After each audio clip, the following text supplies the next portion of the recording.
Good news, I transmigrated into a book. Bad news, I'm Ethan Caldwell, the fake heir destined to be kicked out. Good news, I wrote this book. I knew that once the real heir returned, he'd leverage my parents' guilt to stomp all over me. He'd even frame me for leaking company secrets, get me kicked out, and eventually run me over. So when I was 4, I took a pin and meticulously pricked holes in every single condom I could find. After that, I made it my mission to ensure my parents were fruitful. Finally, when I was 5, my first younger sister, Emma, was born. The next year, my second younger brother, Mark, arrived. The real heir returned on my 18th birthday. He stared at the 10 kids in front of him, and his jaw practically hit the floor. I'm looking for Mr. Caldwell. I'm his biological son.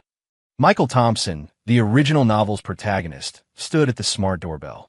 He held up a DNA test report, spine ramrod straight. This is a DNA test report. I'm here to meet my family. Mr. Henderson, the butler, listened, his face etched with exhaustion. Madam, there's a gentleman at the door who says he's the master's biological son. At that moment, Mom was holding little Ben, who was wailing. Her right hand was pulling little Leo, who was fighting his sister, Mia. The surrounding housekeepers didn't dare approach, just hovered nervously. Hearing biological son, Mom froze for a second.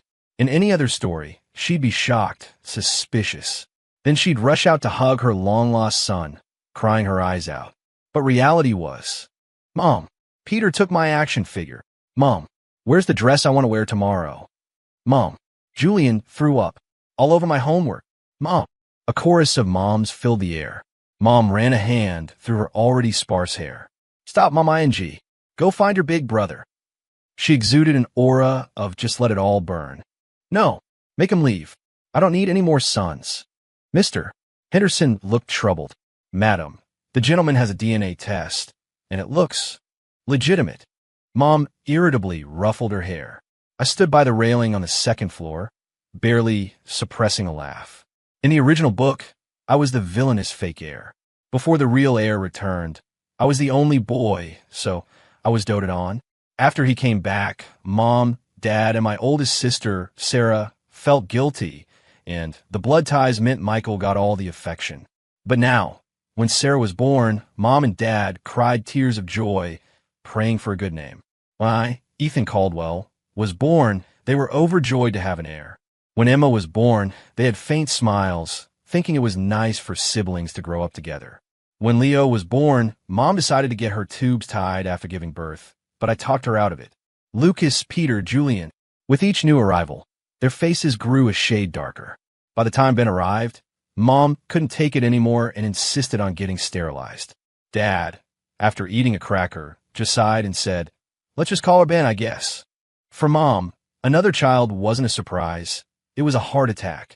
Madam, the test report. Mr. Henderson tentatively asked. Don't look, just toss it. Mom waved her hand impatiently, not even bothering to lift an eyelid. Just get Ben to stop crying. Oh, my little angel. Please stop. You're giving Mommy a migraine. Mom frantically picked up Ben, rocking and swaying, humming a lullaby. As for the real heir at the door, holding his DNA report and eagerly awaiting a reunion, who had time for him? I slowly descended the stairs, took the tablet from Mr. Henderson, and glanced at the doorbell feed. On the screen, Michael was still holding his rigid pose. He'd probably been waiting too long, because a hint of impatience and confusion flickered across his face. I smirked. Let him in, I told Mr. Henderson. After all, he's Dad's flesh and blood. People might think the Caldwells are abusing an outsider. Mr. Ethan, this. Mr. Henderson hesitated. Go ahead.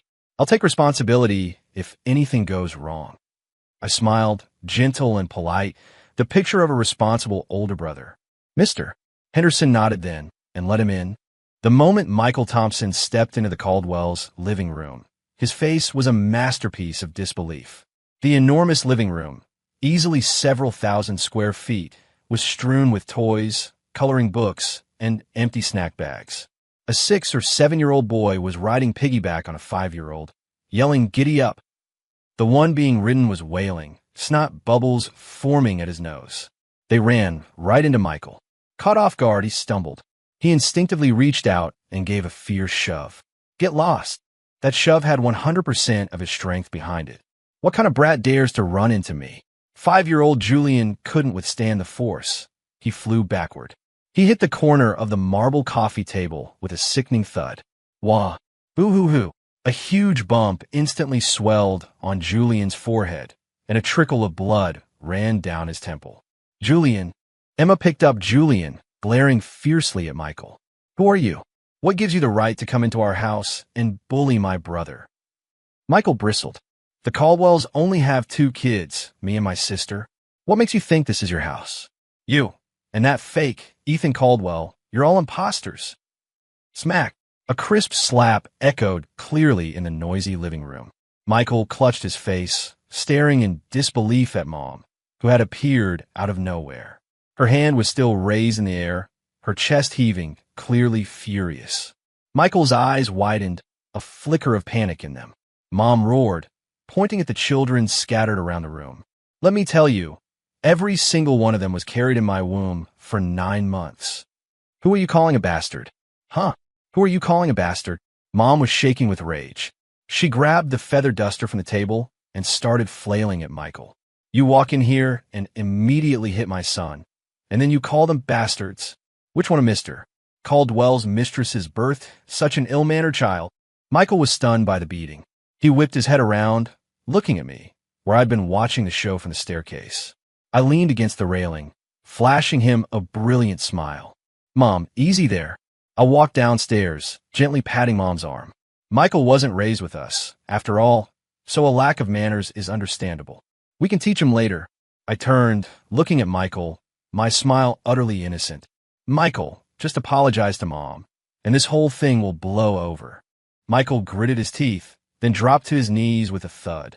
Tears welled instantly. Mom, I'm sorry. He cried with such an aggrieved expression that anyone watching would soften. I grew up in an orphanage, bullied since I was little. If I wasn't aggressive, people would pick on me. Every day I had to fight with dogs for food, or I'd starve. I wasn't as lucky as Ethan Caldwell, swapped into a rich family to enjoy life. Mom, please forgive me. He looked up, gazing timidly at Mom with eyes that bore a slight resemblance to hers. Well, look at him, playing the sympathy card and still managing to throw shade at me. Mom, I honestly didn't know I had so many siblings. I just want a family so badly. Mom's tense face softened. The anger in her eyes gradually dissipated, replaced by a flicker of guilt. All right, get up. Mom sighed, reaching out to help Michael. A flash of triumph flickered in Michael's eyes. Just then, wah! An ear-splitting wail erupted again. This time it wasn't Julian, it was Ben. Boo-hoo-hoo. Scary. Brother mean. So scary. 3-year-old Ben was huddled in my arms, his face bright red from crying, gasping for breath. He was a premature baby, and his health was always a bit fragile. This crying fit nearly made him pass out. Oh, my sweetheart. Mom's hand, extended toward Michael, instantly retracted. She spun around and practically dove for Ben. What's wrong? What's wrong? Did he scare you? Don't worry, Mommy's here. The few kids who had been around Michael dispersed, clustering anxiously around Ben. Michael glared at Ben, who was now the center of attention, gritting his teeth. I held Ben, gently patting his back. Then, without me noticing, Michael was behind me. Ow! My hand hurts! Ben held up his little hand, crying his heart out. I looked down. On Ben's pale little hand, a bright red nail mark was visible, even oozing a tiny bead of blood. Seeing it, Michael immediately started to harshly accuse me. Ethan Caldwell, what are you doing? How could you pinch your brother? If you don't want me here, I'll just leave. Why would you hurt your brother just to embarrass me? A deathly silence fell over the room. I was instantly amused. You're saying, Big Brother pinched Ben. Mark, little 4, scoffed as if he'd heard the funniest joke. He walked over, grabbed my hand, and held it up to Michael. Open your eyes and look. My 10 fingers had nails trimmed perfectly flush with the skin, practically bald.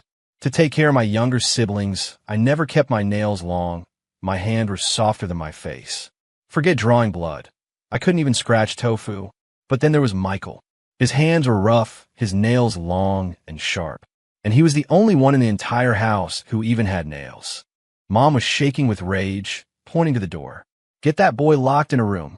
Let him think about what he's done. Then Michael was dragged away by 2 bodyguards like a sack of potatoes. Michael was grounded for a few days, and when he reappeared, he was certainly more subdued. Finally, the engagement party for my oldest sister, Sarah, and Mr. Davies arrived. This was a major event in the original book, and a turning point in my life. According to the original plot, Michael would drug me tonight. He'd make sure I ended up in bed with the Caldwell's archenemy, the novel's big villain, Victoria Hayes. Then he'd plant a USB drive containing confidential files, stolen from Dad's study, in my room. After that, he'd bring people in to catch us in the act, solidifying my guilt for betraying family secrets. Facing the upcoming setup, I had no intention of doing anything. I just waited for Michael to make his move. The party began. Michael's gaze kept subtly drifting to the wine glass in my hand. I played along perfectly, picking up the spiked red wine and downing it in one gulp. I even swayed slightly, pretending to be unable to hold my liquor. "Big brother, are you drunk?" Michael immediately rushed over, supporting me with a look of concern. "Let me help you upstairs to rest." I leaned on him, nodding woozily. Michael helped me to a room, pushed me onto the bed, then quickly left, locking the door behind him.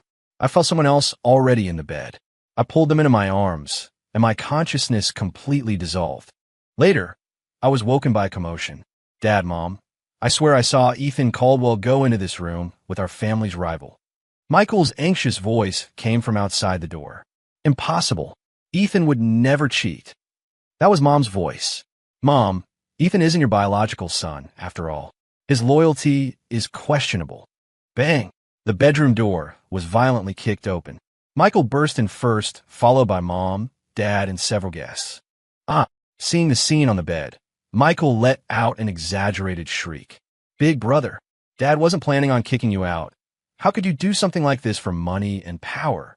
Victoria and I were sitting on the bed, disheveled. I quickly pulled the covers over Victoria. "What are you all doing? Why are you barging into my room?" "Michael, what is the meaning of this?" Dad asked, his face grim, looking at Michael. Seeing this, Michael immediately launched into his act. He pointed at me, tears streaming down his face. "Dad, don't let him fool you. He's a snake in the grass. He's not just colluding with the Hayes family. He stole confidential files from your study and gave them to Victoria Hayes. I saw it with my own eyes. It's right under that pillow." He rushed over and snatched the pillow away. Sure enough, a black USB drive lay there silently. "You framed me." I frowned, looking at the USB drive. Michael held up the USB, glaring at me with hatred. "Caught red-handed. Ethan Caldwell, what do you have to say for yourself? You sold out the family who raised you for years, all for money. You're lower than dirt. Mom, Dad, this backstabbing parasite needs to be kicked out of the Caldwell family." Julian, little 9, ran out and stood in front of me, crying frantically. "No, you can't make Big Brother leave. Big Brother is the best to us. Big Brother would never betray the family. You're the bad guy. You're framing Big Brother." Peter, little 8, stepped forward and started pushing Michael. "Mom and Dad, I even have security footage of Ethan Caldwell going in and out of the study. He definitely went into the study to steal company secrets." He shot me a defiant look. He pulled out his phone and started playing the video, clearly trying to seal my fate. Then he pulled Ben, little 10, who was standing in the corner, forward. "Ben, can you tell everyone what you told your brother before? Did Ethan Caldwell go into the study and steal company secrets? Tell everyone quickly." Ben hesitated, looking at Mom and Dad, then at me. Big brother. I'm sorry. Please don't blame Ben. It was..." Before Ben could finish, Michael quickly cut him off. "Ethan Caldwell, even if you're not Mom and Dad's biological son, they still cherish you like their own. How could you betray the Caldwells? If you really hate me, I'll leave. But don't betray the Caldwells just because you hate me." Michael accused me tearfully. When Ben heard Michael crying, he started crying too. I'm sorry, Big Brother. It's all Ben's fault. Michael told Ben if I put this black box under the pillow, he'd give Ben candy. Boo-hoo. Hiccup. "I'm sorry, Mom." Hiccup. "Ben was wrong. Ben was greedy." Hiccup. "Mom and Dad, punish Ben. Don't blame Michael." I was amused. Michael, in all his calculations, hadn't accounted for Ben being my little secret weapon. "You're lying. Ethan Caldwell paid you off. You're all ganging up to frame me. Michael shrieked hysterically, pointing at Ben. I never even went near the study. How could I have stolen files? On the contrary, Ethan Caldwell was constantly going in and out of the study. Who knows what he was doing in there? Besides, Ethan Caldwell isn't Mom and Dad's real son. Who knows what schemes he's cooking up? Dad's face was grim. He said nothing, likely believing at least part of it. Ethan, did you really? Mom hesitated, probably believing it too. The surrounding guests started to whisper. This Caldwell family is a mess. Did Ethan really steal something, or is Michael framing him? But if that USB drive is real, Ethan Caldwell's life is over. I sat on the bed, slowly straightening my clothes. Seeing Michael's desperate scrambling, I couldn't help but chuckle. Since Michael is so sure, let's take a look, shall we? I turned to Emma, little 3. Emma understood immediately, handing me a tablet. Dad, since Michael says it's classified, why don't you check it yourself? Dad took the tablet, gave me a deep look, and then plugged the USB drive. Everyone's gaze was fixed on a small screen. Michael craned his neck, his eyes gleaming with excitement. He was certain it contained the Caldwell Group's core data. After all, he'd copied it directly from Dad's computer. A video automatically began to play. A pink, pig-headed hairdryer was holding a water gun, frantically spraying a guy who looked like an egg-headed superhero. The background music was a cheerful, ridiculously catchy kids' tune. Puffed. Someone couldn't hold it in and burst out laughing. Immediately after, the entire room erupted in a roar of laughter. The guests, who had been expecting a juicy scandal, were now bent over double with mirth. This is the Caldwell's business secret. Superman versus Peppa Pig? Ha ha ha, that's top secret, all right. The art style. Looks like something a kindergartner drew. Dad's face went from grim to bewildered, then settled into an expression of utter constipation. He looked up at Michael, who was now frozen in place, his voice laced with suppressed fury. This is what you said Ethan Caldwell stole, company secrets. You caused this scene at your sister's engagement party, all to try and send your older brother to jail. For this? Sarah, my oldest sister, leaned over for a look, her mouth twitching. Isn't this what Peter, little 8, drew last week? I even told him it was creative. Michael was completely dumbfounded. He snatched the tablet with trembling hands, frantically swiping at the screen. Impossible. Absolutely impossible. He clamped his hand over his mouth mid-sentence. I seized the opportunity to twist the knife. Clearly what? Clearly copied it from Dad's computer yourself? I looked at him with a half-smile. Michael, Dad's study has an iris scanner lock. Besides Dad and me, not even Mom can get in. How did you get in? And how did you know the password? Michael's face instantly turned ashen. Victoria Hayes scoffed, her gaze sweeping over Michael with disdain. The Hayes family and the Caldwells certainly have a rivalry, but Ethan Caldwell is my fiancé. I'm not so classless as to resort to such petty tactics. Besides, what's wrong with being intimate with my fiancé? Is that against the law now? Michael felt his world collapse. He definitely remembered Victoria Hayes as the novel's main villain, but he had no idea why she was now Ethan Caldwell's fiancée. Of course, he wouldn't know. After all, to survive, the second thing I did after transmigrating was passionately pursue the big villain. At the time, it caused a huge stir in the local high society. Everyone knew that Ethan Caldwell, the Caldwell's second son, was madly in love with Victoria Hayes, the Hayes family heiress. Enough. Dad's voice was final. He cast a look of disgust at Michael. Starting tomorrow, he's going to military school overseas. He's not allowed back in the country without my permission. Before he came back, the house was as peaceful as could be. The moment he arrived, it was constant trouble. It was utterly exhausting. No, I won't go. Why should I? Michael struggled wildly. I'm the biological son. Ethan Caldwell is the fake one. Why are you all helping this imposter bully me? It's all because of you. Everything the Caldwells have is mine. My parents' and sister's affection should all be mine. What right do you have to steal what belongs to me?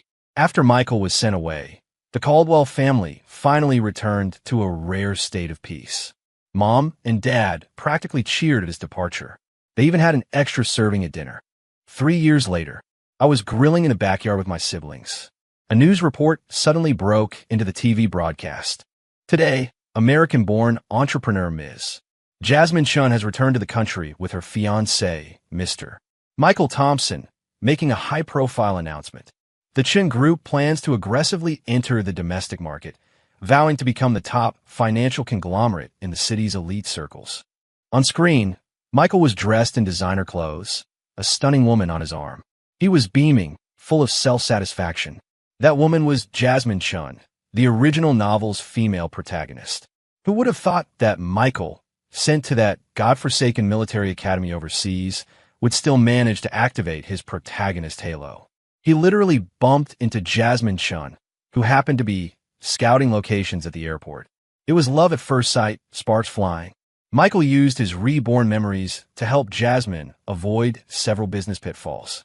He then successfully worked his way up, becoming Jasmine's fiancé. Ugh, how is this guy like a cockroach? Impossible to kill. Emma, little 3, rolled her eyes as she flipped a kebab. Michael looked into the camera, his eyes arrogant, hinting, besides expanding our business, I've also come back to reclaim some things. Things that rightfully belong to me. Some people have been occupying others' positions too long. It's time I gave them back. He was basically declaring war on me. Big brother, he seems pretty arrogant. Mark, little 4, pushed up his glasses. Be confident. Drop the seams. Want me to hack the Chun Group systems and teach him a lesson? What's the rush? I slowly wiped my mouth. He just got back. Gotta let him strut around for a couple of days. Michael wasted no time. Within days, the Chun Group began a relentless attack on the Caldwells and the Heirs. Using his reborn advantage, Michael was like he had a crystal ball. One day, he'd snatch a major contract from the Caldwells. The next, he'd outbid the Heirs for a prime piece of land. He even openly mocked the Caldwells as a dinosaur industry and the Heirs as new money. Rumors spread throughout the city's elite that I was a leech, only capable of sucking the family dry. Unlike him, who could generate profit. Anyone who allied with me would be cursed. During this time, the Caldwell Group's stock fluctuated wildly several times, and Dad's hair turned noticeably grayer. That ungrateful brat. I should have strangled him in his crib. Dad roared, smashing a glass. Michael's biggest target was the upcoming bid for the South Side development. It was a key government project. Whoever secured it would be the dominant force in the city's elite for the next decade.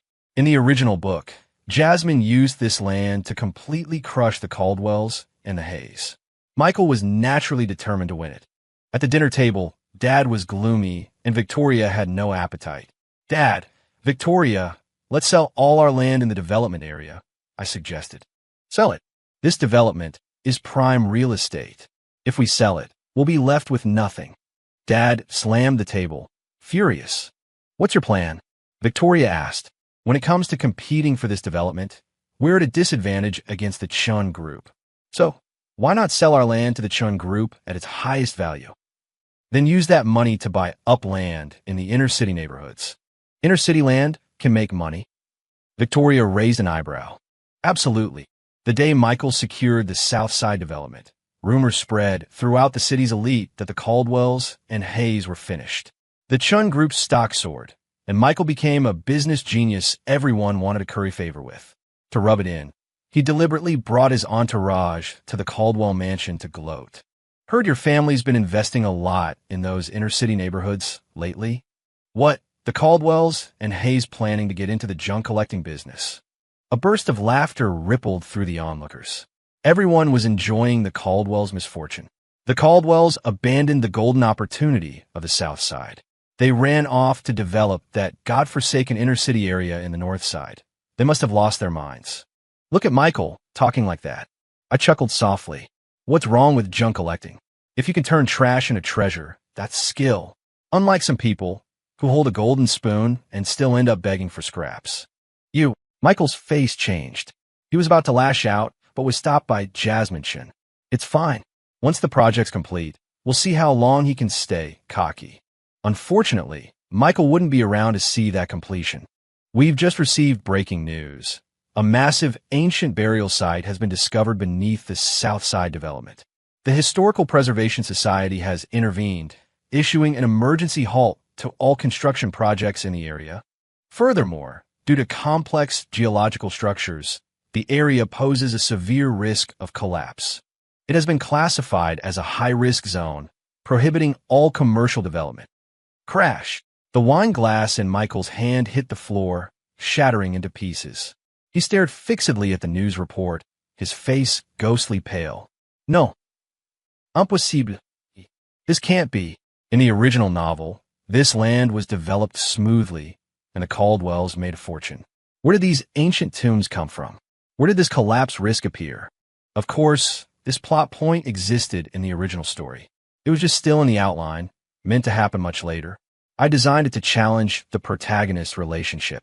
I never expected to transmigrate before finishing the story. I just decided to take a chance. That's why I convinced Dad to sell the land. I never expected it to be spot on. On another note, the city government has officially announced the launch of the Northside Revitalization Plan. The former inner-city neighborhood area will be redeveloped into a new central business district, CBD, with plans for 3 intersecting subway lines. It is understood that the Caldwell Group and the Hayes Group have already completed the land acquisition and planning for this area.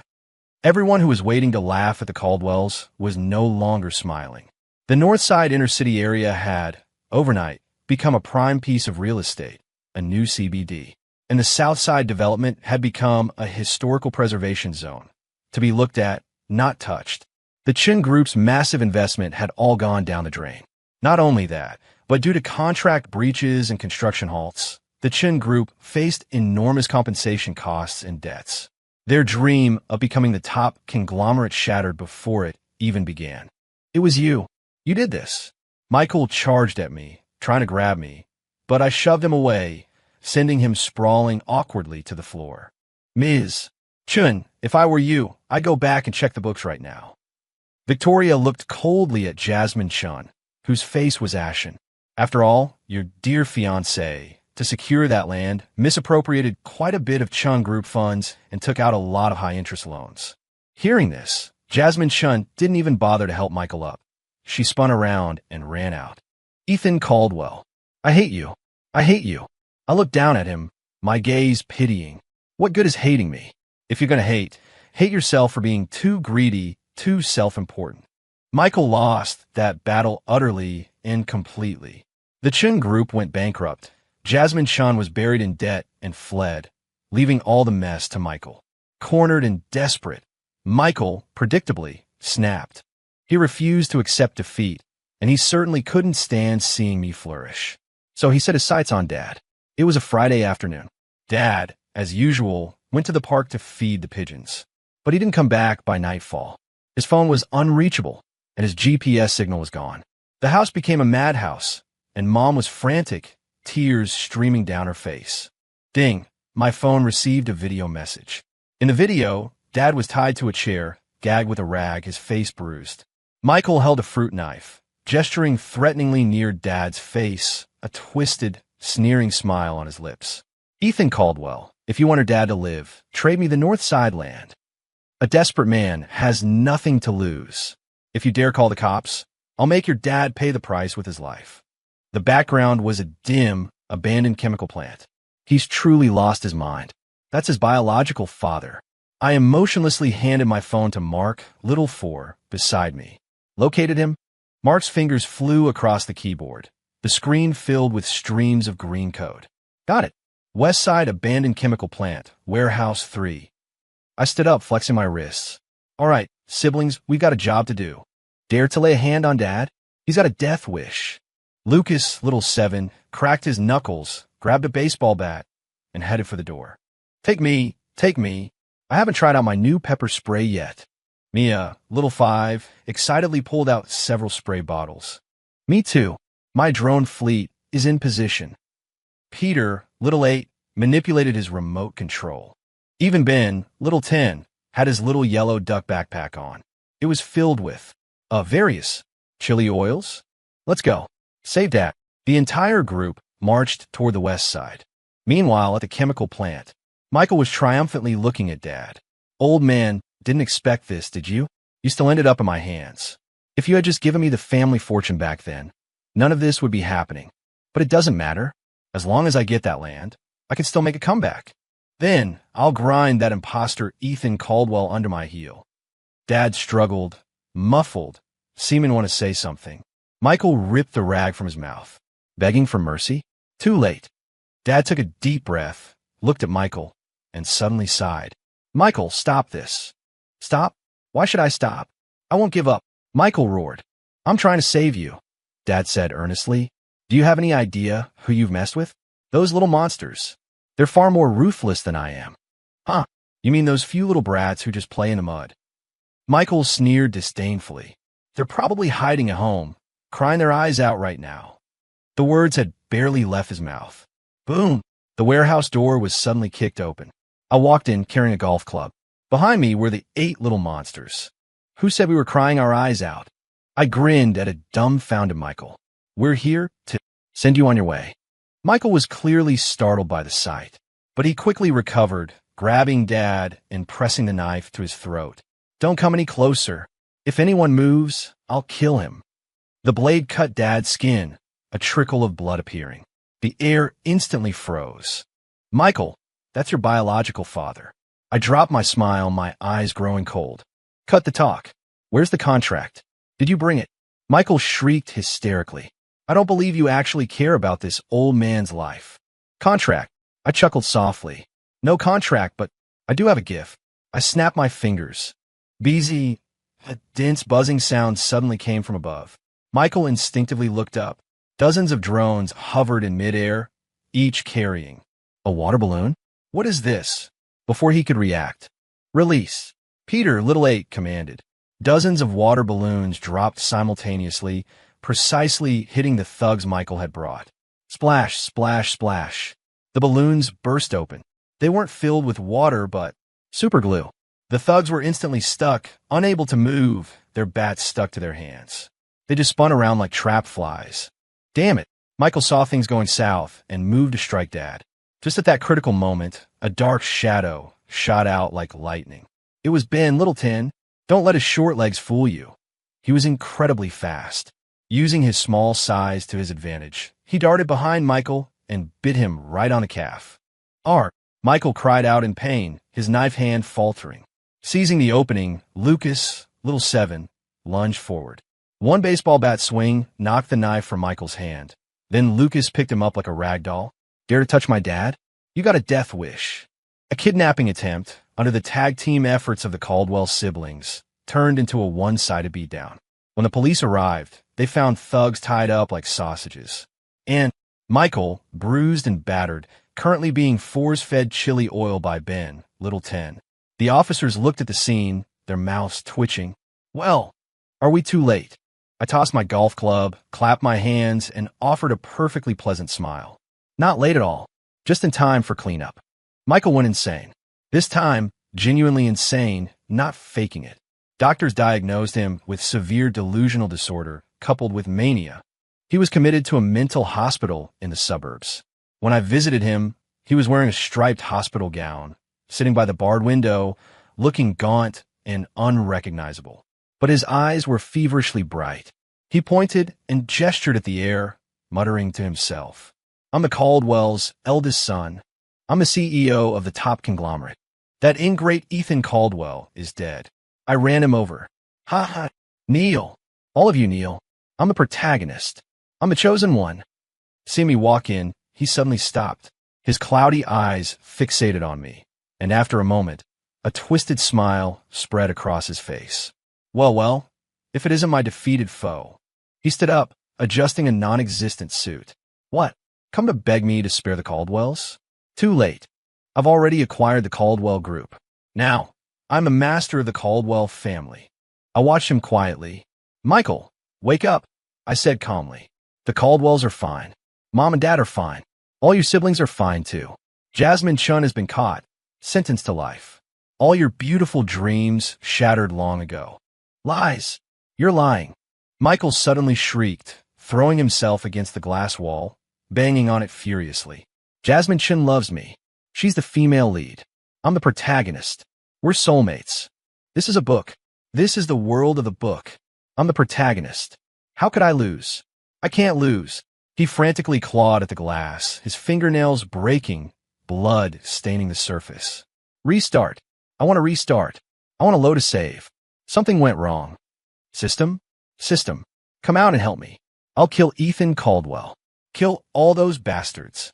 Doctors and nurses rushed in, giving him a sedative injection.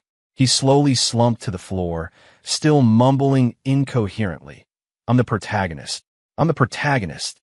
Outside the mental hospital, Victoria Hayes' car was waiting. The window rolled down, revealing her beautiful face. All done. Yeah. I opened the car door, got in, and buckled my seatbelt. How was it? Did he recognize you? Living in his own world. Suits him. Michael's tragedy was his obsession with a plot and protagonist aura. He thought possessing future knowledge gave him the right to trample over others' lives. But he forgot that life isn't a script, and no one is a born side character. Even a fake heir, with effort, can live a spectacular life. Victoria suddenly went quiet. What are you thinking about? Victoria reached over and took my hand. Thinking about? Well, I'm going to marry you. I turned, looking at her, my eyes crinkling in a smile. Is that a proposal? Victoria raised an eyebrow, then suddenly slammed on the brakes, pulling the car over to the side of the road. I pulled a velvet box from my pocket and opened it. A dazzling diamond ring sparkled in the sunlight. I planned on surprising you tonight, but since I've already said it, Victoria Hayes, will you marry me? Be my only, my eternal protagonist. I will. My wedding to Victoria Hayes was a sensation throughout the city's elite, not just because of the powerful alliance between the Caldwells and the Hayes, but also because of the groomsmen and flower girl disaster zone. As the Caldwells' eldest, how could my 10 siblings miss my wedding? On the wedding day, in the dressing room, Big Brother, do I look cool with my hair? Peter, little 8, sported a spiky mohawk, stiff with so much hair gel he looked like a porcupine. So cool, so cool, I sighed, rubbing my forehead. Big Brother, I've got your confetti ready. It's going to be an amazing effect. Leo, little 6, grinned mischievously. Big Brother, I got you a present too. Ben, little 10, ran over, dressed in a pristine white suit, looking like a little angel. He handed me well, it looked like a vintage adult comic. What's this for? My mouth twitched. To help Big Brother have a perfect wedding night. Ben pumped his little fist. Thanks, I guess. The auspicious moment arrived. The wedding march began. Dad, beaming, waited with me for the bride's entrance. Victoria Hayes walked forward, escorted by Mr. Hayes. She wore a pure white wedding gown, so beautiful I couldn't take my eyes off her. Exchanging rings, vows, the kiss. Everything was as perfect as a fairy tale. Until the bouquet toss. Victoria turned her back to the crowd and threw it forcefully over her shoulder. Mine, it's mine. Get off. Emma, little 3, isn't even married yet. Give it to me. Behind us, there was a crashing of chairs, shattered dishes, and general chaos. Oh, for heaven's sake.